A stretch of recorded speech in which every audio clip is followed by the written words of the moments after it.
আর এক ধরনের চুরি হচ্ছে রেশন কার্ডে। আপনার পরিবারের 5টা রেশন কার্ড, হঠাৎ রেশনে যাচ্ছেন, দুটো রেশন কার্ডে লাল পিক পিক করে লাল লাল লাইট জ্বলছে, অর্থাৎ সেই মাসে আপনি দুটো রেশন কার্ডের মাল পাচ্ছেন। যে কার্ডগুলো লাল দেখাচ্ছে পাচ্ছেন, বলছে না রেশন ডিলার যে লাল ছাড়িয়ে আনুন তারপর আপনাকে মাল দেবো। তার মানে আপনি সেই মাসে আপনি আর 5টা কার্ডের মাল পেলেন না, 3টে কার্ডের মাল পেলেন। পরের মাসে গিয়ে আপনি হয়তো মাল পেতেও পারেন নাও পারেন। অর্থাৎ প্রত্যেক মাসে এই লাল চিহ্ন দিয়ে রেশন কার্ডে লক্ষ লক্ষ চাল গম বিক্রি করছে এই তৃণমূল। চুরির ধরনটা বুঝতে পারছেন তো? আপনি ভাবছেন ফ্রি পয়সায় চাল গম পাচ্ছি, বিশাল ব্যাপার হচ্ছে, তাই না? তাই তো? একবার ফিরে যান বাম আমলে। রেশন কার্ডটা হাতে নিয়ে আপনি রেশন দোকানে যেতেন, মাথা পিছু আপনাকে 1 কেজি চাল দেয়া হতো প্রত্যেক সপ্তাহে, আর আপনাকে 500 গ্রাম গম দেয়া হতো একটা কার্ডে। একটা কার্ডে সপ্তাহে গেলে 500 গ্রাম গম দেয়া হতো আর 1 কেজি চাল দেয়া হতো। মাসে গিয়ে আপনি হিসাব করুন, মাসে গিয়ে কত চাল পেতেন? একটা কার্ডে 4 কেজি চাল পেতেন। আর গম কত পেতেন? সরি, 500 গ্রাম না, 750 গ্রাম গম দিত। আর আপনি মাসের শেষে কতটা গম জমতো আপনার বাড়িতে? একটা কার্ডে 3 কেজি গম পেতেন আপনি। আর এই তৃণমূলের সরকার মাসে আপনাকে 3 কেজি চাল দিচ্ছে আর 2 কেজি গমের পরিবর্তে পচা আটা দিচ্ছে। তাহলে বাম আমলে আপনি 4 কেজি চাল পেতেন, তৃণমূল আমলে আপনি একবার আনতে যাচ্ছেন 3 কেজি চাল দিচ্ছে। বাম আমলে আপনি গম পেতেন 3 কেজি আর তৃণমূল আমলে আপনি 2 কেজি পচা আটা আপনি 2 কেজি আটা পাচ্ছেন। অনেক এদের চুরির নিদান দিলে রাত শেষ হয়ে যাবে। আমাদের তো কাজ করতে হবে, সকালবেলা গেলে মাঠে কাজে যেতে হবে। তৃণমূলের মতো তো আর জব কার্ডের টাকা আমার ঘরে অ্যাকাউন্টে ঢুকবে না, আবাস যোজনার টাকা তো ঢুকবে না। বাইক নিয়ে গেলাম, কে বালি ফেলছে কে ইট ফেলছে তার দরুন টাকা আমার আসবে না, আমাকে খেটে খেতে হবে। আপনাদের কাছে অনুরোধ করব, একটা বার খাম চিহ্নে ভোট দিন। একটা বার খাম চিহ্নে ভোট দিয়ে আপনার প্রিয় বিধায়ককে আমডাঙ্গা থেকে আপনি বিধানসভায় পাঠান। আমডাঙ্গায় আমরা যে কথাটা বলেছি সেই কথা রাখবো। আমরা তৃণমূল নই, আমরা বিজেপি নই, আমরা অনুব্রত মণ্ডল নই। অনুব্রত মণ্ডল বোলপুর থানার আইসি কে বলছে তোর বউকে তোর মাকে আমার খুব পছন্দ হয়েছে, একবার বিছানায় আয়।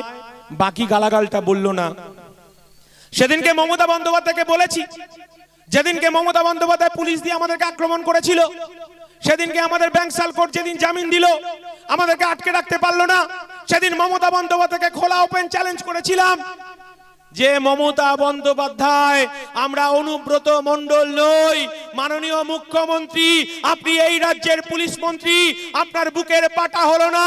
এই রাজ্যের পুলিশ, এই রাজ্যের খাকি পোশাকধারী পুলিশকে আপনার দলের নেতা, যার কথায় পশ্চিম বাংলায় ভোটের সময় বাঘে গরুতে 1 ঘাটে জল খেত, পুলিশকে বলছে তোর বউ তোর মাকে আমার পছন্দ হয়েছে, তাকে অ্যারেস্ট করার ক্ষমতা নেই। এই বাংলার নওশাদ সিদ্দিকী যখন এই বাংলার 100 দিনের কাজের দাবি নিয়ে যখন আন্দোলন করে, প্রধানমন্ত্রী আবাস যোজনা নিয়ে যখন আন্দোলন করে, ওবিসি এসটি নিয়ে যখন আন্দোলন করে, যখন বলছে বেকার যুবকের কাজের দাবিতে আন্দোলন করে, এই আমডাঙ্গাকে বোমামুক্ত করতে হবে, বাংলাকে পশ্চিম বাংলাকে শান্তি ফিরিয়ে আনতে হবে, তখন এই মমতা বন্দ্যোপাধ্যায়ের পুলিশ 77টা বিজেপির এমএলএর পিছনে পড়ে না, নওশাদ সিদ্দিকীকে পেটে লাথি মারতে মারতে আপনার নিয়ে যায় জেলের ভেতর। আমরা বলতে চাইছি, মমতা বন্দ্যোপাধ্যায় আমাদেরকে অনেক অফার দিতে চেয়েছিল, নওশাদ সিদ্দিকীকে ক্যাবিনেট মন্ত্রী করতে চেয়েছিল, কিন্তু নওশাদ সিদ্দিকী আমরা পরিষ্কারভাবে বলে দিয়েছি, আমরা মেরুদণ্ড বিক্রি করতে তৃণমূলের কাছে মেরুদণ্ড বিক্রি করতে আসিনি। আমাদের 42 দিন জেল কেন, আমাদের যদি 4 বছর মমতা বন্দ্যোপাধ্যায় জেল দেয়, জেলের ভেতরে থেকেই মমতা বন্দ্যোপাধ্যায়ের বিরুদ্ধে স্লোগান দেব, মমতা বন্দ্যোপাধ্যায় আপনি একজন বাংলাকে ভাগ করার চক্রান্তকারী। আপনি বেকার যুবকের পেটে লাথি মেরেছেন, মাদ্রাসা তৈরি করেননি মমতা বন্দ্যোপাধ্যায়। এই বাংলায় বিজেপিকে ডেকে এনেছেন। আমাদের কণ্ঠস্বরকে রোধ করতে পারবেন না, আমাদের কণ্ঠস্বরকে টাকা দিয়ে কিনতে পারবেন না, আমাদের কণ্ঠস্বরকে এমএলএ এমপি দিয়ে কিনতে পারবেন না, আমাদেরকে ক্যাবিনেট মন্ত্রী দিয়ে কিনতে পারবেন না। আমরা বাংলার প্রকৃত গরিব খেটে খাওয়া শ্রমজীবী মানুষের হয়ে লড়াই করতে এসেছি। চণ্ডীগড়ের যারা বিরোধী করছেন, আমি বিজেপিকেও বলবো, বিজেপির ঝান্ডাটা আলমারিতে তুলে রাখুন। বিধানসভায় আইএসএফকে ভোটটা দিন। পঞ্চায়েত নির্বাচন একসঙ্গে হবে। এই চণ্ডীগড়ের মানুষ যাকে পছন্দ করবে, যদি বিজেপিকে পছন্দ করে বিজেপি জিতবে, যদি তৃণমূলকে পছন্দ করে তৃণমূল জিতবে, যদি সিপিএম কে পছন্দ করে সিপিএম জিতবে। কিন্তু এই বিজেপির নেতারা যারা আছে তাদের কাছে ইন্ডিয়ান সেকুলার ফ্রন্ট আহ্বান জানাচ্ছে যে আপনারা পতাকা সরিয়ে রেখে খাম চিহ্নে ভোট দিন। এই আমডাঙ্গায় শান্তি ফিরিয়ে আনতে হবে।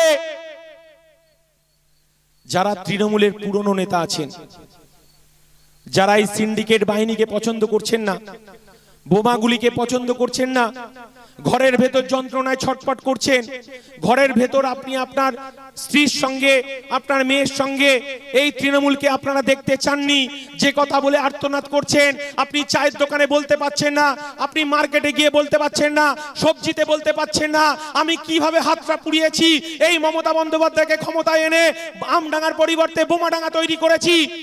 তৃণমূলের পুরনো নেতাদের কাছেও বলছি, আইএসএফে আসুন, আপনাকে যোগ্য সম্মান দিয়ে আপনাকে নেতার আসনে বসাবো। কিন্তু এই তৃণমূলকে, এই সিন্ডিকেট তৃণমূল, এই বোমাবাজি তৃণমূল, এই পিস্তল বাহিনী তৃণমূল, এই তৃণমূলকে আমডাঙ্গা থেকে তাড়াতে হবে।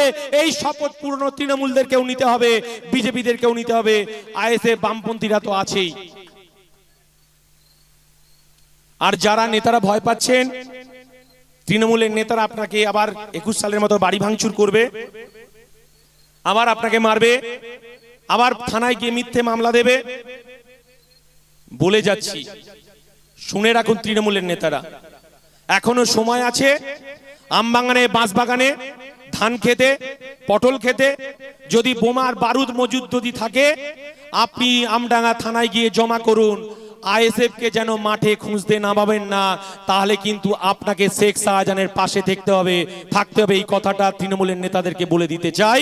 আর না হলে এন্দাদুলের মতো আপনাকে লুকিয়ে লুকিয়ে বেড়াতে হবে খাঁকি পোশাক দেখলে।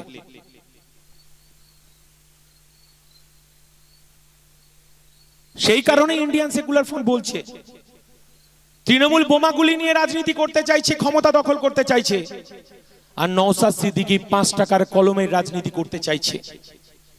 আপনারাই বিচার করবেন। আমরা তো সেই সময় স্কুলে যেতাম, প্রতিদিন স্কুল হতো, মাঝে মাঝে স্কুল ছুটি হতো, তাই তো? কিন্তু এখন প্রতিদিন স্কুল ছুটি, মাঝে মাঝে স্কুল হয়। কারণটা কি জানেন তো? এই রাজ্যের খাদ্যমন্ত্রী চাল ডালের হিসাব দিতে পারেনি বলে জেল খেটেছে, এবং এখনো পর্যন্ত চাল ডাল আমার ছোট ছোট বাচ্চারা পাচ্ছে না। এই মমতা বন্দ্যোপাধ্যায় যতদিন স্কুল বন্ধ থাকবে সেই চাল ডালের হিসাবগুলো কোথায় যাচ্ছে তার হিসেব নেওয়ার জন্য আইএসএফ আছে। আর এক ধরনের চুরি হচ্ছে রেশন কার্ডে। আপনার পরিবারের 5টা রেশন কার্ড, হঠাৎ রেশনে যাচ্ছেন, 2টো রেশন কার্ডে লাল পিক পিক করে লাল লাল লাইট জ্বলছে, অর্থাৎ সেই মাসে আপনি 2টো রেশন কার্ডের মাল পাচ্ছেন। যে কার্ডগুলো লাল দেখাচ্ছে পাচ্ছেন, বলছে না রেশন ডিলার যে লাল ছাড়িয়ে আনুন, তারপর আপনাকে মাল দেবো। তার মানে আপনি সেই মাসে আপনি আর 5টা কার্ডের মাল পেলেন না, 3টে কার্ডের মাল পেলেন। পরের মাসে গিয়ে আপনি হয়তো মাল পেতেও পারেন, নাও পারেন। অর্থাৎ প্রত্যেক মাসে এই লাল চিহ্ন দিয়ে রেশন কার্ডে লক্ষ লক্ষ চাল গম বিক্রি করছে এই তৃণমূল। চুরির ধরনটা বুঝতে পারছেন তো? আপনি ভাবছেন ফ্রি পয়সায় চাল গম পাচ্ছি, বিশাল ব্যাপার হচ্ছে, তাই না? তাই তো? একবার ফিরে যান বাম আমলে। রেশন কার্ডটা হাতে নিয়ে আপনি রেশন দোকানে যেতেন, মাথা পিছু আপনাকে 1 কেজি চাল দেয়া হতো প্রত্যেক সপ্তাহে, আর আপনাকে 500 গ্রাম গম দেয়া হতো একটা কার্ডে। একটা কার্ডে সপ্তাহে গেলে 500 গ্রাম গম দেয়া হতো আর 1 কেজি চাল দেয়া হতো। মাসে গিয়ে আপনি হিসাব করুন, মাসে গিয়ে কত চাল পেতেন? একটা কার্ডে 4 কেজি চাল পেতেন। আর গম কত পেতেন? সরি, 500 গ্রাম না, 750 গ্রাম গম দিত। আর আপনি মাসের শেষে কতটা গম জমতো আপনার বাড়িতে? একটা কার্ডে 3 কেজি গম পেতেন আপনি। আর এই তৃণমূলের সরকার মাসে আপনাকে 3 কেজি চাল দিচ্ছে আর 2 কেজি গমের পরিবর্তে পচা আটা দিচ্ছে। তাহলে বাম আমলে আপনি 4 কেজি চাল পেতেন, তৃণমূল আমলে আপনি একবার আনতে যাচ্ছেন 3 কেজি চাল দিচ্ছে। বাম আমলে আপনি গম পেতেন 3 কেজি আর তৃণমূল আমলে আপনি 2 কেজি পচা আটা আপনি 2 কেজি আটা পাচ্ছেন। অনেক এদের চুরির নিদান দিলে রাত শেষ হয়ে যাবে। আমাদের তো কাজ করতে হবে, সকালবেলা গেলে মাঠে কাজে যেতে হবে। তৃণমূলের মতো তো আর জব কার্ডের টাকা আমার ঘরে অ্যাকাউন্টে ঢুকবে না, আবাস যোজনার টাকা তো ঢুকবে না। বাইক নিয়ে গেলাম, কে বালি ফেলছে কে ইট ফেলছে তার দরুন টাকা আমার আসবে না, আমাকে খেটে খেতে হবে। তাই সিন্ডিকেট রাজ বন্ধ করার জন্য আর আমার আইএসএফ কর্মীদেরকে বলছি, আজকের পর থেকে কোন তৃণমূলের দাদারা যদি আপনাকে চোখ রাঙিয়ে কথা বলে, সঙ্গে সঙ্গে আপনাদেরকে জানাবেন তার নামে 10টা এফআইআর কোথায় কোথায় করতে হবে। তার বউয়ের পাশে শুতে দেব না, তার মেয়ে বউয়ের পাশে শান্তিতে শোবে তো? 21 সালে মেরে ঘর ভেঙে মুরগি চুরি করে ছাগল চুরি করে খুব পার পেয়ে গেছিলেন, সেদিন থানার পুলিশও আমাদের পাশে ছিল না। আমরা মার খেয়েছিলাম, আমরা হেরে গিয়েছিলাম, কিন্তু হারিয়ে যায়নি। সেই জায়গায় আজকে আমরা এসেছি বলেই আপনার পঞ্চায়েতের সভাপতি বাথরুমে লুকায় পুলিশকে ডেকে, আপনার এন্দাদুল যে এক কথায় ভোট করাতো তাকে লুকিয়ে লুকিয়ে বেড়াতে হয়। ভোটের আগে তৃণমূল আবার ফিরিয়ে আনবে, কিন্তু ওরা বলছে খেলা হবে খেলা হবে, আর নওশাদ বলছে খেলা আমরা খেলবো, মাথায় কাফন বেঁধে আর পেটে গামছা বেঁধে আমরাও খেলবো, আমাদের হাতে লাল কার্ড থাকবে। তৃণমূলকে লাল কার্ড দেখিয়ে মাঠের বাইরে বের করব। তৃণমূলের নেতারা কান খুলে শুনে যান। আর আমাদেরকে যদি আমবাগান বাঁশবাগান থেকে বারুদ বোমাগুলি যদি উদ্ধার করতে হয়, তাহলে আপনি জেনে রাখুন আপনার জন্য কালো দিন অপেক্ষা করছে। কারণ এই আমডাঙ্গাকে আমরা শপথ নিয়েছি বোমাগুলি পিস্তল আমরা মুক্ত করব। এই কথাটা যেমন আমডাঙ্গার থানাকে আমরা জানিয়েছি, এসপি কে জানিয়েছি, ডিজিপি কে জানিয়েছি, রাজ্যপালকে জানিয়েছি, ভারতের স্বরাষ্ট্র দপ্তরকে জানিয়েছি, নির্বাচন কমিশনকে জানিয়েছি। শুনে রাখুন, এনআইএ ডিপার্টমেন্টেও আমরা চিঠি করেছি যে আমডাঙ্গায় বোমার চাষ হচ্ছে, বোমাকে উদ্ধার করতে হবে। আমডাঙ্গার মানুষ একটা সময় হাসিম আব্দুলকে ভোট দিয়েছেন, হিন্দু মুসলমান সবাই ভোট দিয়েছে। এই আমডাঙ্গার নাম ছিল কমনওয়েলথে পর্যন্ত সারা পৃথিবীর মানুষ জানতো আমডাঙ্গায় একজন বিধায়ক কমনওয়েলথে গিয়ে প্রেসিডেন্টগিরি করতেন। আমডাঙ্গার একটা সুনাম ছিল, আমডাঙ্গার ঐতিহ্য ছিল। আর 2011 সালের পর এই আমডাঙ্গা বোমাডাঙ্গা নামে এই বাংলায় খ্যাতি লাভ করেছে। আমরা বলতে চাইছি আর বোমাডাঙ্গা নয়, 5 টাকার কলম। যারা বুদ্ধিজীবী আছেন, যারা শিক্ষাবিদ আছেন, যারা একটু শিক্ষা নিয়ে আলোচনা করেন, যারা ব্যবসাদার আছেন, আপনাদের কাছে করজোড়ে অনুরোধ করছি, আর এই তৃণমূলকে, এই ধাপ্পাবাজ তৃণমূলকে আমরা আর টাকা দেব না, এদেরকে দালালির টাকা দেব না। এই আমডাঙ্গাকে বোমাগুলি পিস্তল মুক্ত করব আর খাম চিহ্নে ভোট দেব। আর আইএসএফ এর নেতাদেরকে বলবো মাথা ঠান্ডা রাখবেন। মিথ্যে মামলা যদি আপনাদের বিরুদ্ধে হয়, নওশাদ আমি বুঝে নেব।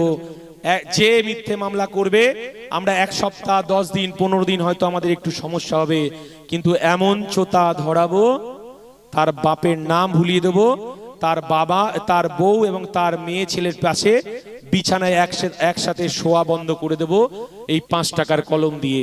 এই কথাটা বলে তৃণমূল নেতাদেরকেও আরেকবার শুকরিয়া জানাই। আপনারা ভালো হন, বোমাগুলি ছেড়ে আপনারা সাধারণ মানুষের সঙ্গে মেলামেশা শুরু করুন।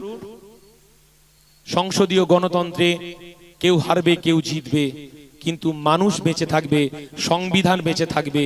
আপনাদের আমরা দেখতে চাই না, আপনারা আমার প্রতিবেশী, আপনারা আমরা ভাই ভাই, কিন্তু আপনাকে দেখতে চাই না আপনি শেখ শাহজাহানের পাশে গিয়ে জেলের ভেতর যখন প্রিজন ভ্যানে আসবে আপনার প্রিয়জনের হাতটা ধরে আর আপনি হাউ হাউ করে কাঁদবেন, এই দিনটা যেন আপনাদেরকে দেখতে না হয়।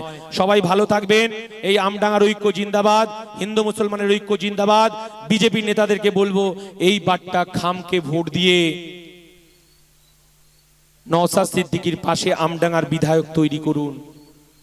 পঞ্চায়েত নির্বাচনে একসাথে বসে ভোট হবে, এই আমডাঙ্গার মানুষ তার পছন্দ মতো প্রার্থীকে ভোট দেবে। বোমা নয়, গুলি নয়, বারুদ নয়, পিস্তল নয়, বাড়ি হামলা নয়, বাইক বাহিনী নয়, আমডাঙ্গায় শুধু শান্তি বিরাজ করবে। জয় হিন্দ, ইনকলাব জিন্দাবাদ, ইন্ডিয়ান সেকুলার ফ্রন্ট জিন্দাবাদ, নওশাদ সিদ্দিকী জিন্দাবাদ, আমডাঙ্গার হিন্দু মুসলমান ঐক্য জিন্দাবাদ।